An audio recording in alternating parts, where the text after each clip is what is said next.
第73章第一次炼药。狭窄的山洞之内，药鼎中的火焰反射在山壁之上，张牙舞爪地不断跳动。萧炎全神贯注地注视着药鼎中那翻腾的火焰，略微有些苍白的脸庞上密布着汗珠。长时间炼药是一件极其消耗斗气的工作，而且萧炎此时的功法又只是最低的黄阶低级，在雄厚程度依旧持久性之上，很难有什么优势，所以他能在药鼎前坚持炼药接近2个小时，已经很是不易。微眯着眼睛望着萧炎再次成功地将凝血草提炼成白色粉末，知道他已经到了极限的药老微微点头，轻声道：好了，先休息一会吧。闻言，萧炎努力保持平衡的肩膀顿时垮了下来，身子犹如脱力一般，软软的倒躺在了冰冷的地面之上，大口大口地喘着气，胸膛不断地起伏着，全身酸麻的他现在简直连一根手指头都懒得再动弹。这种时候修炼效果最好。瞟了一眼犹如软泥一般躺在地上的萧炎，药老淡淡的道。懒惰与勤奋在心中天然交战片刻之后，萧炎又只得万分不情愿地哀嚎着坐起身子，颤抖的双手摆出修炼的手印，然后缓缓地闭目。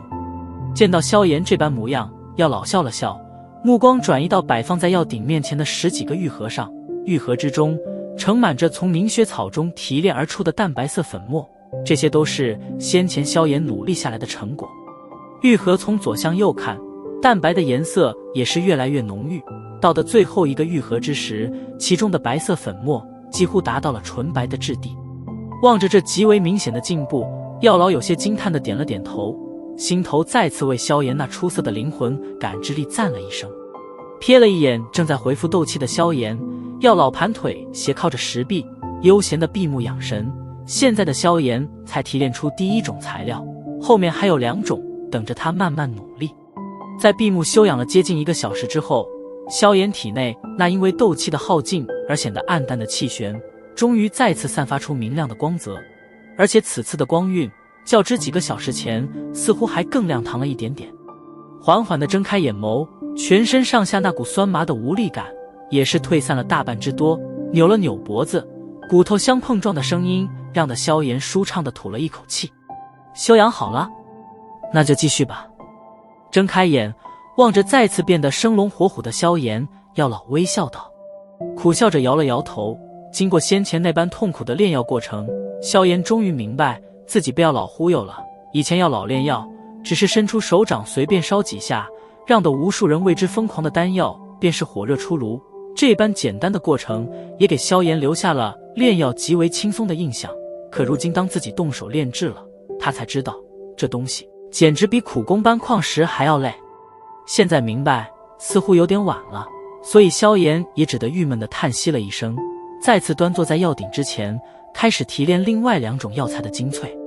有了先前提炼凝血草的经验，这次的萧炎却是明显要轻松了许多。在烧毁了8颗活气果以及10朵罂粟花之后，终于成功地从2种药材中提炼出了配制疗伤药所需要的东西。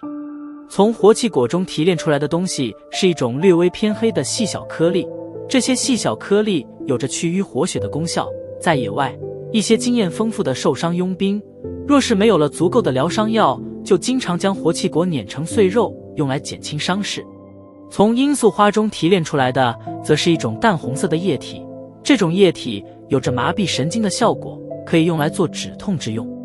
望着整齐地摆放在萧炎面前的3种药物，药老微微点头，轻声道：所需的材料已经被提炼了出来，现在就将它们的药力融合在一起吧，这是炼药中最重要的步骤。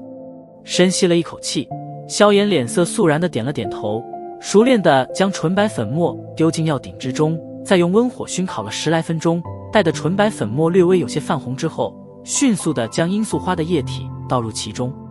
液体刚刚进入药鼎，便是将纯白粉末包裹，在火焰之中略微翻滚了一阵，两者逐渐融合成一种淡红的粘稠液体。灵魂感知力努力地控制着火焰的温度，缓缓地熏烤着淡红的粘稠液体。在火焰的不断熏烤之下，粘稠液体逐渐地化成了一种暗红的浆糊形状。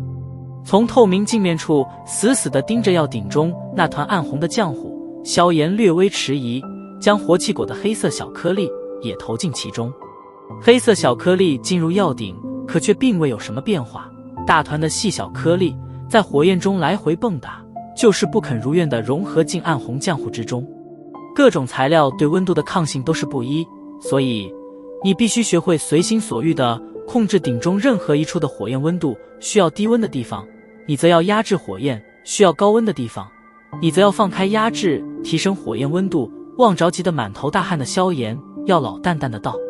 舔了舔干枯的嘴唇，萧炎点了点头，连忙分出一簇灵魂感知力，努力地控制着细小颗粒之下的火焰，缓缓地提升着温度。砰！随着灵魂感知力放开对温度的压制，一簇不受控制的火焰猛地腾了上来，只是片刻时间，便将一小半黑色颗粒焚烧成了灰烬。吓得冷汗直流的萧炎赶忙死命压制。灵魂感知力一方面要保持着一边的火焰温度，一方面又要提升着另外一边的火焰温度，这种一心两用的要求实在是让得萧炎头疼不已。不过在经过好几次的险情之后，萧炎也终于是从手忙脚乱中静下神来，摸去额头上的冷汗，深吐了一口气，体内所剩无几的斗气全部灌注进了火口之中。药鼎之内，细小的黑色颗粒在不断增高的温度下，终于是承受不住的爆裂开来，一撮搓乌黑色的粉末缓缓地飘进了那团淡红色浆糊之中，将后者的颜色染得更加深沉。当最后一撮乌黑粉末飘进浆糊之中后，萧炎长长地松了一口气，手掌缓缓脱离了火口，而随着萧炎手掌的抽回，药鼎中的火焰也是逐渐的熄灭。望着气喘不停的萧炎，药老微微一笑，手掌一挥，药鼎的鼎盖便是掀飞而落，右手一招，鼎中大团的深红浆糊凭空飞跃而出，最后悬浮在山洞半空。瞟了瞟那团散发着浓郁药味的深红浆糊，药老手掌凭空切下，而随着其手掌的挥动，那团不断流动的深红浆糊也被分割成了起码上百块细小的浆糊液体。一手从萧炎手中拿过那戒，药老手指一弹，上百个小玉瓶顿时摆满了狭窄的山洞。将玉瓶摆好后，药老随意的一摆手，半空中那些浆糊液体便是准确地落进了玉瓶之中。随手取过一只玉瓶，药老笑着将之递给萧炎，戏谑地笑道：“恭喜你，第一次炼药成功。”迫不及待地接过玉瓶，萧炎望着里面那成色并不太纯净的深红药液，心头却是忍不住地涌上一股兴奋的自豪感觉。嘿嘿，从此以后我也算是一名炼药师了。